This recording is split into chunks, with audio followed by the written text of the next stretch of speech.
YouTube channel, and today we have a really fantastic SUV. It's the 3008 from Peugeot, and it's quite a special car. First of all, take a look. I mean, compared to the old one, it's quite striking looking, and that's because there's a new designer behind Peugeot at the moment, and he's coming up with some great things. He's obviously very clued up when it comes to SUVs for many reasons, which I'm going to show you in a second. So let's take a look around and let's get inside.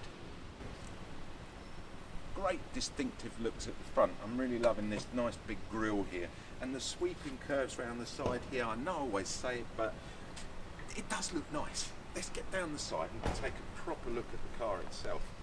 I like the way they've cut into the bonnet here, and they've actually accentuated it using these little chrome pieces. And they're amazing, really proper rims on a car that only starts at £21,000. I mean, this one in particular, this is the 2-litre diesel version, so it's slightly more expensive, and it's got the upgraded leather pack on it, which I'll show you when we get inside. But the best part about this whole car is come around the back, because you're going to love this. It's got some cracking little bits and pieces on it that the designer must have really thought about when he was sort of putting those things together. And one of them is, when you walk up to the back of a car, obviously if you've got 2 bags of shopping and you're trying to open the boot, it can be really awkward. You've got to put everything down. Come here and watch this. It's really cool. All you do is, so you walk up to it with your shopping and you just wave your foot underneath it, and as if by magic, the boot opens. And I'll tell you what, it's the first time it's done it on cue, which makes a change. So we're going to get inside and I'll explain, because it's my favourite bit. You know about what I always say about the parcel shelves. Wait until you see what we can do with this one. Right, so as I said, there's a couple of things on this car that are really different, and they've really thought about it. Come and have a look in the back. The first thing you're going to notice, there's nearly 600 litres of boot space just in this area alone. As soon as those seats go down, 1700 litres of boot space. I'll show you that in just a second. But as I said, parcel shelves, you know they're my pet hate, but this one, I actually like it. Watch this, because someone has really thought about this. So it comes out very easy. It's a split parcel shelf, so it folds, but this is where it gets good. Underneath here you can lift this up. There's 2 little catches either side which hold it up. Now normally this would be a space saver wheel, but for some reason on this particular press car they've put a full alloy in there, so it won't actually do what I want it to do perfectly. But if you've got the space saver option, this will do what this was designed to do.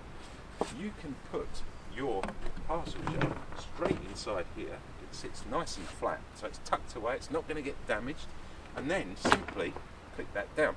Now as I said, with a space saver this will go all the way down and lay flat. Unfortunately we've got the full-size wheel in there, but I think you get the gist of it. So let's just pull that out the way for a minute, because it doesn't fold flat, and I want to show you a couple of other bits in the back. But isn't that lovely? So simple, and that comes out really easily as well. In the back here we do have a nice 12-volt point over on the right here, and very simple to drop the back seats down.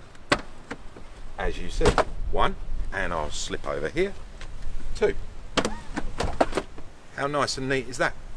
1700 litres of boot space. I mean, literally, check it out. This is massive. So if you're looking for something big to get the dogs in, get all your shopping in, 3 kids or whatever, and you want to throw them all in the back here, absolutely perfect. Catch you in a second. In the back of the 3008, there's plenty of room. This particular model has the upgraded leather pack on it, and it just really is smart.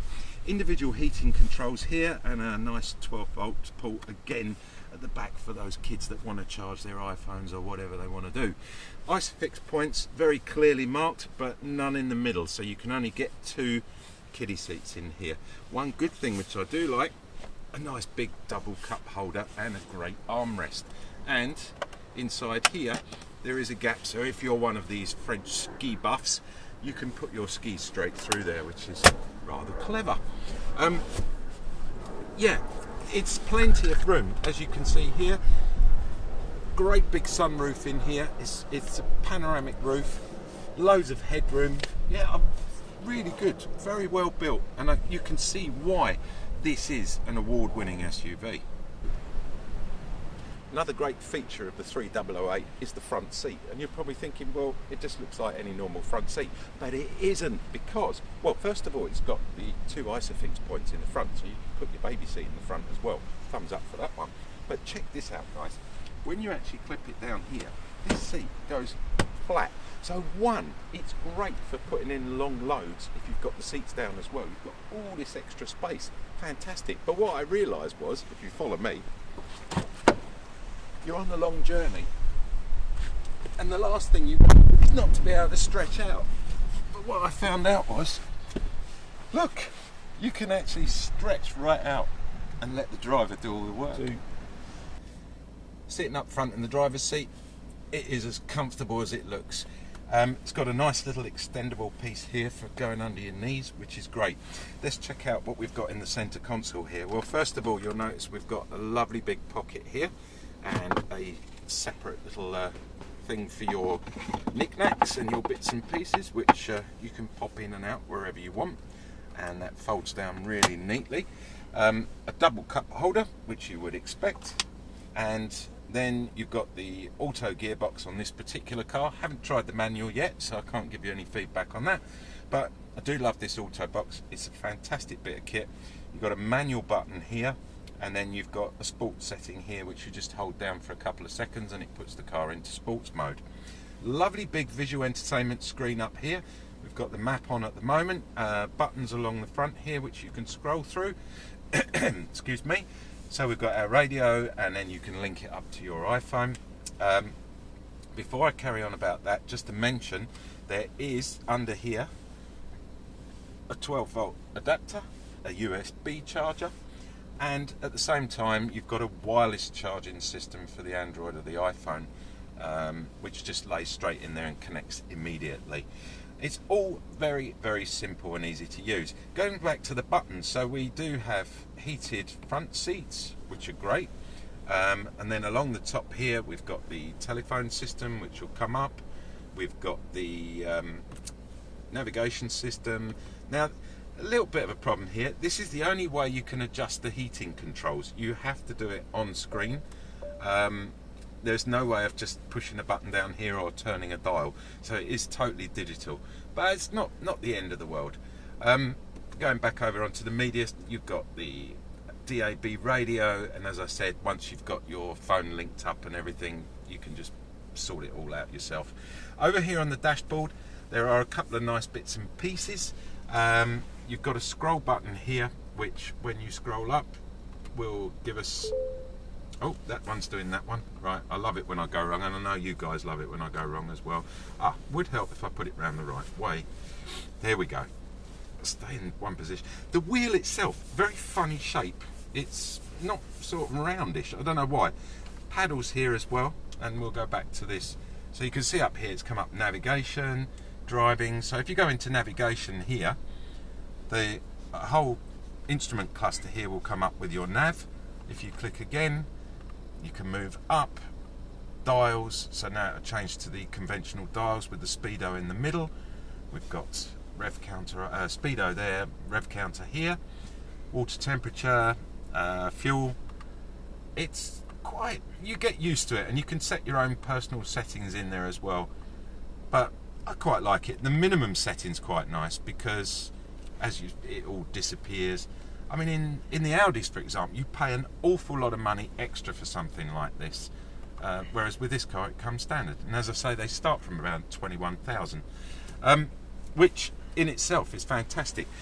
My feelings on the felt covering here, probably, yeah, it's different. I've never seen felt stuck to a dashboard before, but the actual quality of the finish is pretty good for the car that you're getting. I think what we need to do really now is get it out on the road and give it a bit of a run, so we can give you some feedback on it and tell you what it goes like. Catch you in a second. Out on the road in the 3008, it really doesn't disappoint. It's a proper SUV. It's got lovely big high room. The only little bugbear I've got is just over here on the right. There's a little bit of cuts your visibility a little bit. So not such a blind spot as such, but it does cut down the vis right on the corner there. A couple of lovely extras which I mentioned earlier on it. It's got the leather pack, and the leather pack itself, it comes with the driver's massage seat, which is absolutely wonderful. But just as a bit of fun to let you know, there is a setting on it called cat claw, and I'll let you think about that one, whoever thought of putting cat claw as a massage setting. It also comes with different ambiances, so you can set the whole thing up to your ambience. So if you want to boost, if you're on a long journey, you can set it up, and it will give you different fragrances coming through.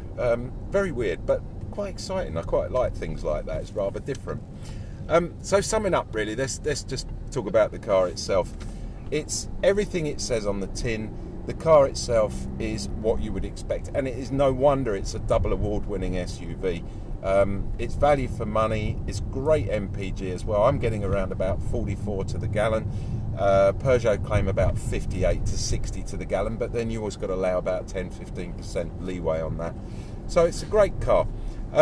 Don't forget, if you like what you're watching, smash that thumbs up, because I really appreciate it. And if you want to watch more of these cars and me doing the reviews, then just subscribe. It's as simple as that. Thanks for watching, guys, and I'll catch you next week with the new Qashqai, which should be very interesting.